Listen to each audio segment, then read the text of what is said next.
रात का समय था। आसमान में काले बादल घेर आए थे। हर तरफ नमी फैली हुई थी और हल्की हल्की ठंडी हवा चल रही थी। सोनापुर गांव से हरिराम काका और चेतन बैलगाड़ी पर सवार होकर देवगढ़ की ओर जा रहे थे। इस बार का सफर कुछ खास था, क्योंकि देवगढ़ में चेतन के नाना के घर उसके मामा की शादी थी।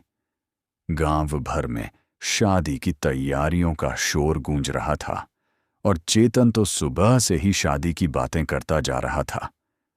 उसके चेहरे की चमक और उत्साह साफ झलक रहा था, मानो यह दिन उसी का हो। चाचा, इस बार की शादी सबसे अलग होगी। मैंने सुना है कि नाना जी ने पूरे गांव को दावत दी है। वहां ढोल नगाड़े, मिठाइयां और पटाखे सब होंगे। हाँ रे, तेरा मामा है ही बहुत धूमधाम वाला। लेकिन शादी से ज्यादा तुझे पकवानों की चिंता है ना? अरे चाचा, मिठाइयां और पकौड़ियां ही तो असली मजा देती हैं। मैं तो सबसे पहले जलेबी खाऊंगा। खा लेना, लेकिन ध्यान रखना, रास्ता लंबा है और मौसम बिगड़ता लग रहा है। बादल कुछ ज्यादा ही घिराए हैं। चाचा, आप फिक्र मत करो। मैं हूं ना। हम दोनों मिलकर किसी भी मुसीबत को हरा देंगे। बस यही जज्बा बना रहे बेटा, क्योंकि सफर कभी कभी वैसे नहीं होता जैसा हम सोचते हैं। इतनी ही देर में आसमान से बिजली कड़क उठी और बादलों की गड़गड़ाहट इतनी भयानक थी कि बैल भी सहम कर ठिठक गए। अचानक बारिश तेज हो गई और ठंडी हवाओं ने मानो हड्डी तक को जमा दिया। चाचा, ये कैसी कड़कड़ाहट है? बैल भी डर गए। और देखो, दूर सामने वो देवगढ़ की विरासत हवेली खड़ी है। क्या हमें सच में वहीं जाना पड़ेगा? इसकी हालत तो देखो, जैसे बरसों से कोई यहाँ आया ही ना हो। बेटा, मजबूरी है।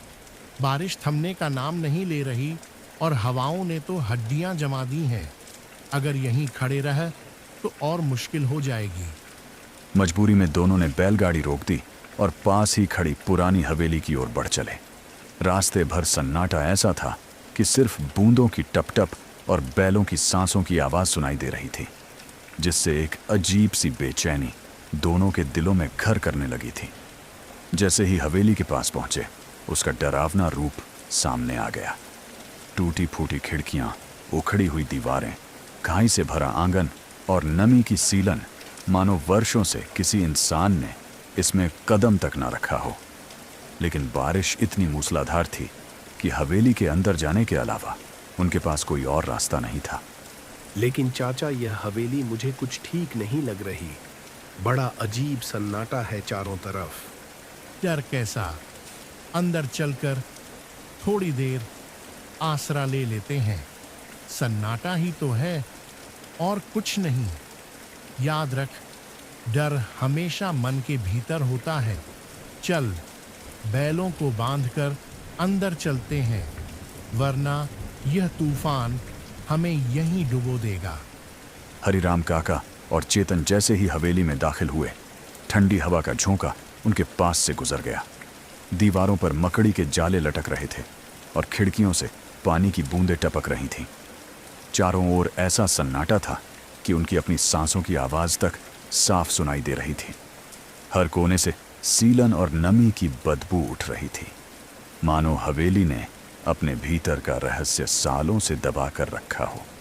चाचा, यह हवेली तो और भी डरावनी लग रही है अंदर से। देखो ना, हर तरफ जाले ही जाले हैं और यह सीलन की बदबू जैसे यहाँ कोई बरसों से कैद हो। मुझे तो अपनी सांसों की आवाज तक डराने लगी है। हाँ बेटा, यह जगह सच में वीरान है, लेकिन मजबूरी में आसरा लेना ही पड़ेगा। रहस्य चाहे जितना छुपा हो, हम थोड़ी देर रुककर सुबह होने पर निकल जाएंगे। डर से ज्यादा खतरनाक होता है उसका हमारे दिल पर हावी होना। हवेली बाहर से जितनी वीरान दिख रही थी, अंदर से उतनी ही रहस्यमय और अनोखी थी। तभी भीतर के एक कमरे से हल्की सी रोशनी झलकी। वे दोनों धीरे धीरे उस कमरे की ओर बढ़े और देखा कि भीतर एक छोटी सी लड़की अपने हाथ में घुड़िया लिए खड़ी है और उसके पास ही एक बुजुर्ग महिला उसे देख रही थी। लाल साड़ी पहने उस महिला के चेहरे पर गहरी झुर्रियां थीं और उसकी आंखें मानो किसी छिपे हुए रहस्य को बयान कर रही हों। लड़की चुपचाप गुड़िया के सिर पर हाथ फेर रही थी, मानो किसी अनजानी धुन में खोई हो। अचानक महिला के होठों पर एक कुटिल मुस्कान उभर आई, जिसने माहौल को और भी रहस्यमय बना दिया। अरे बेटा, तुम लोग कौन हो? पहली बार देख रही हूँ तुम्हें। अपना नाम तो बताओ, और यह भी कि इस हवेली तक कैसे पहुँचे। अम्मा, मैं हरिराम हूँ, सोनापुर गांव से आया हूँ। यह मेरा भतीजा चेतन है। इसके नाना के घर शादी है, उसी में शामिल होने हम देवगढ़ जा रहे थे। रास्ते में अचानक इतनी तेज बारिश और आंधी आ गई कि मजबूरी में बैलगाड़ी रोकनी पड़ी। हमें कोई और सहारा नहीं मिला तो आपकी हवेली में आसरा लेना पड़ा। हमें उम्मीद नहीं थी कि यहाँ कोई मिलेगा, वरना इस वीरानी में कदम रखने की हिम्मत शायद ना कर पाते। डरने की कोई ज़रूरत नहीं है। यह हवेली भले पुरानी है, पर इसकी दीवारें हर आने जाने वाले की कहानियाँ संभाल कर रखती हैं। तुम आए हो तो अच्छा लगा। यहाँ आने वाला कोई खाली नहीं लौटता। इस चौखट पर कदम रखने वाला हर मेहमान अपनी एक नई दास्तान लेकर ही वापस जाता है। मान जी, आप यह कैसी बातें कर रही हैं? ये बच्चा तो मासूम है, इसे डराना ठीक नहीं। चेतन उस छोटी सी लड़की के पास जाकर बैठ गया और खेल खे की बातें करने लगा। हरिराम काका थक कर पास ही पड़े पलंग पर बैठ गए। भैया देखो, ये मेरी गुड़िया रानी है। ये रात में भी मेरी बातें सुनती है और कभी मुझे अकेला नहीं छोड़ती। कभी कभी तो ये खुद मुझसे बातें करती है, लेकिन और कोई इसे सुन नहीं पाता। अगर तुम चाहो तो रानी तुम्हारे साथ भी खेलेगी, मगर याद रखना, यह सिर्फ उन्हीं से दोस्ती करती है जो सच्चे दिल से इसके पास आते हैं। सच तो फिर मैं ही इसका सबसे अच्छा दोस्त बनूंगा। यह हवेली बड़ी अजीब है भैया। कभी बहुत चुप लगती है और कभी अचानक हंसने लगती है। बेटा, यह हवेली कभी चहल पहल से भरी रहती थी। यहाँ शादियाँ होती थीं, त्योहार मनते थे, हर कोने में रौनक बिखरी रहती थी। मगर वक्त ने सब कुछ बदल दिया। अब यह दीवारें सिर्फ सन्नाटे को सुनती हैं। मैं तो बिल्कुल भी नहीं डरता, चाहे हवेली कितनी भी अंधेरी और सुनसान क्यों ना हो। यही तो राज है बच्चे। कहते हैं इन दीवारों ने वो चीखें सुनी है जो कभी बाहर तक नहीं पहुंची। रातों की हंसी कब सिसकियों में बदल गई, कोई नहीं जान पाया। और जो भी बिना डर के इस हवेली में आता है, हवेली उसके दिल के भीतर छुपा डर खुद तलाश लेती है। जब वो डर जाग उठता है तो फिर कोई यहाँ से आसानी से नहीं निकल पाता। अम्मा, अगर हवेली ने सच में इतनी चीखें सुनी है तो फिर यहाँ अब भी कोई क्यों नहीं दिखता? मुझे तो लगता है ये बस पुरानी कहानियाँ होंगी। मैं डरता नहीं, पर जानना चाहता हूँ कि सच क्या है। कहानियाँ तो हवेली की दीवारों में कैद हैं, और कहानियाँ कभी खुद नहीं बोलती। वे तो बस उन पर नज़र डालती हैं जो सुनने की हिम्मत रखते हैं। हरिराम काका ने नजर उठाकर उस बुजुर्ग महिला की आंखों में देखा तो उन्हें साफ लगा कि उस मुस्कान के पीछे कोई गहरा राज छुपा है। कमरे का सन्नाटा उस पल और गहरा हो गया। बाहर मूसलाधार बारिश लगातार बरस रही थी और ठंडी हवाओं की सीटी कानों को चुभ रही थी। धीरे धीरे चेतन थक कर सो गया, मगर हरिराम काका की आंखों में नींद नहीं थी। वे देर रात तक जागते रहे, मानो उनका दिल किसी अनहोनी का संकेत दे रहा हो। रात किसी तरह धीरे धीरे कट गई, लेकिन खिड़कियों से आती ठंडी हवा और बारिश की बूंदों की आवाज ने माहौल को और भी रहस्यमय बना रही थी। चेतन गहरी नींद में था, मगर हरिराम काका की आंखों में नींद कहाँ। वे पूरी रात करवटें बदलते रहे। सुबह सुबह मौसम साफ होते ही दोनों हवेली से निकलने की तैयारी करने लगे। वे आपस में बातें कर ही रहे थे कि तभी वह छोटी सी लड़की चेतन के पास आई और कुछ धीरे से बोली। उसकी मासूम आवाज में एक अजीब सी कसक छुपी थी। चेतन भैया, तुम लोग हमें छोड़कर जा क्यों रहे हो? हवेली में तो कितना अच्छा खेल चल रहा था। मैं भी तुम्हारे साथ और खेलना चाहता हूँ। लेकिन हमें जाना पड़ेगा। मामा की शादी में देर हो जाएगी ना। तुम चिंता मत करना, मैं तुम्हें कभी नहीं भूलूंगा। बहुत सारी बातें करने के बाद वे दोनों आखिरकार हवेली से निकल पड़े। बारिश थम चुकी थी, मगर आसमान अब भी घने बादलों से घिरा हुआ था।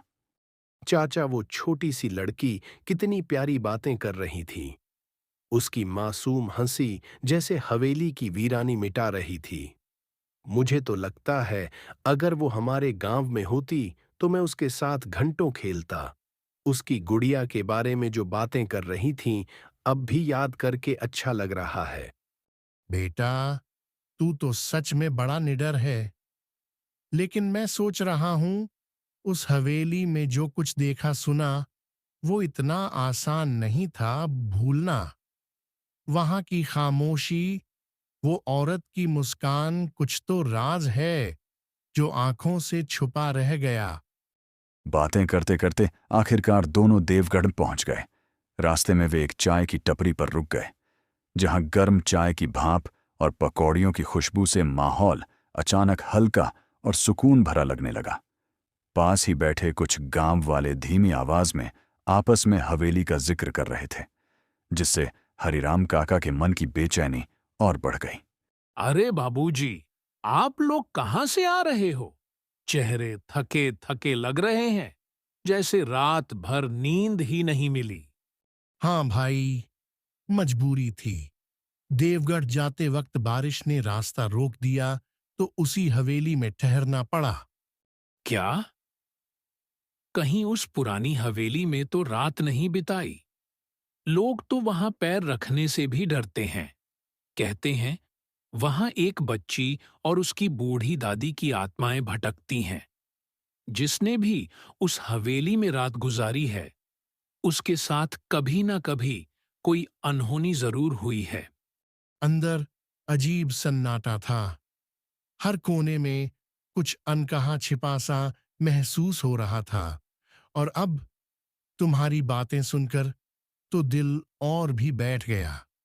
अगर अपनी जान की सलामती चाहते हो तो सरपंच जी से जरूर मिलना। वही असली राज जानते हैं। हे भगवान, जो कुछ हमने वहां देखा और महसूस किया, कहीं वह सचमुच वही आत्माएं तो नहीं थीं। लगता है हमें तुरंत सरपंच जी से मिलना ही होगा, वरना यह डर हमारे प्राण खा जाएगा। चाय वाले की बातें सुनकर हरिराम चाचा का दिल बैठ गया। चेतन की हंसी भी धीरे धीरे थम गई। हवेली में बीती हुई सारी बातें, छोटी सी लड़की की मासूम मुस्कान और बुद्धि अम्मा की रहस्यमयी आंखें, सब एक एक कर उनकी आंखों के सामने घूमने लगीं। बैलगाड़ी अब सीधे सरपंच जी के घर की तरफ मुड़ गई और कुछ ही देर में वे सरपंच जी के घर के बाहर पहुंच गए। वहां पहुंचकर उन्होंने दस्तक दी तो तेज नजर वाले एक बुजुर्ग घर के बाहर आए। तुम दोनों ने सच में उस हवेली में रात गुजारी है? अरे वह जगह तो बरसों से शापित है। कहते हैं वहां जो बच्ची और उसकी बूढ़ी अम्मा दिखाई देती हैं, वे इंसान नहीं, आत्माएं हैं। उन्होंने बहुत पहले उस हवेली में अपनी जान गंवाई थी और तब से हर आने जाने वाले को अपने साथ बांध लेती है। जो भी उस हवेली में एक रात गुजार लेता है, वह कभी दूसरे दिन का सूरज नहीं देख पाता। उन आत्माओं की पकड़ से कोई बच नहीं पाता। और अब जब तुम दोनों वहां ठहर आए हो, तो यकीन मानो वे आत्माएं तुम्हें इतनी आसानी से नहीं छोड़ेंगी। सरपंच जी, वो छोटी सी लड़की तो हंस रही थी, खेल रही थी, जैसे बिल्कुल मेरी दोस्त बन गई हो। लेकिन अगर वो आत्मा थी तो क्या उसका भी कोई अधूरा राज्य है? क्या वो मुझे अपने साथ ले जाना चाहती थी? सरपंच जी, हम तो मजबूरी में वहां ठहर गए थे, और आपकी बातों से तो यह लग रहा है कि यह आत्माएं हमें सचमुच नहीं छोड़ेंगी। तो बताइए, हम अपनी और इस बच्चे की रक्षा कैसे करें? शाम ढल चुकी थी। आसमान पर घने बादल छाए हुए थे और हवाओं में अजीब सी गंध थी, जैसे बरसों पुराने धुएं की। बाहर गलियों में भी एक सन्नाटा पसरा था, मानो पूरा गांव किसी राज को छुपाकर खामोश बैठा हो। चेतन ने पहली बार महसूस किया कि कालीसर की रौनक अचानक कहीं गुम हो गई है। सरपंच जी ने हरिराम चाचा और चेतन को अपने घर के अंदर एक बड़े से कमरे में बैठा दिया, लेकिन जैसे ही रात गहरी हुई, अजीब अजीब सी घटनाएं होने लगीं। पहले तो खिड़कियों पर दस्तक सुनाई दी और फिर दरवाजा अपने आप चरमरा कर खुलने लगा। हवा का एक तेज झोंका कमरे के अंदर घुसा और पल भर में दी की लौ बुझ गई। तभी कमरे के कोने से वही खिलखिलाहट गूंजी, ठीक वही हंसी जो पिछली रात हवेली में सुनाई दी थी। चेतन और हरिराम चाचा का मानो डर से खून ही जम गया हो। अचानक कमरे की दीवार पर परछाइयां उभर आईं। उनमें से एक परछाई छोटी सी लड़की की आकृति जैसी थी और दूसरी में बूढ़ी अम्मा का चेहरा धुंधला धुंधला दिखाई दे रहा था, मगर उनकी आंखें अंगारों जैसी लाल चमक रही थीं, मानो अंधेरे को चीर कर सीधे चेतन और हरिराम चाचा के दिल में उतर जाना चाहती हो। चेतन भैया, तुमने तो कहा था कि तुम मेरे दोस्त बनोगे, फिर अब क्यों डर रहे हो? कहा था ना, जो भी इस हवेली की दहलीज पार करता है वह हमारा हो जाता है। अब चाहे तुम भागो या छिपो, हम तुम्हें छोड़ने वाले नहीं। तुम्हारा डर ही तुम्हारी कैद बनेगा। चाचा, वो देखो, वही लड़की है और उसके साथ अम्मा भी। लेकिन उनकी आंखें इतनी लाल क्यों हैं?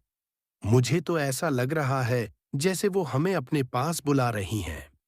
हे राम, यह तो वही हंसी है जो हवेली में सुनी थी। चेतन, बेटा पास रह। यह परछाइयां अब यहीं क्यों आ रही हैं? कहीं यह सचमुच हमारा पीछा तो नहीं कर रही? तभी सरपंच जी ने गांव के महान तपस्वी धर्मदेव महाराज को बनाया। अग्निदेव महाराज, जो अपनी कठोर साधना और गहन तपस्या के लिए दूर दूर तक प्रसिद्ध थे, उनके आगमन मात्र से ही लोगों के मन में श्रद्धा और साहस भर जाता था। तपस्वी आते ही हाथ में जलता हुआ दीपक उठाकर तेज आवाज में मंत्र पढ़ने लगे। उनकी गूंज से पूरी हवेली कांपने लगी। कुछ ही देर में वह परछाया दर्द भरी चीख के साथ गायब हो गई और छोटी लड़की, वह बूढ़ी अम्मा का चेहरा धुंधले धुएं की तरह हवा में विलीन हो गया। धर्मदेव महाराज ने गहरी सांस लेते हुए कहा, अभी यह आत्माएं कभी किसी को नुकसान नहीं पहुंचाएंगी। इन्हें शांति मिल चुकी है। ये आत्माएं उस हवेली से बंधी हुई हैं। अधूरी इच्छाओं और अधूरे कर्मों ने इन्हें शांति नहीं लेने दी। जो भी इस हवेली में कदम रखता है, उसकी जीवन ऊर्जा को यह आत्माएं अपने साथ बांध लेना चाहती हैं, ताकि अपने खालीपन को भर सकें। यह सुनकर चेतन और हरिराम चाचा की जान में जान आई और अगली सुबह वे सुरक्षित गांव लौट आए, जहां शादी की खुशियां फिर से हंसी खुशी में रंग भरने लगीं।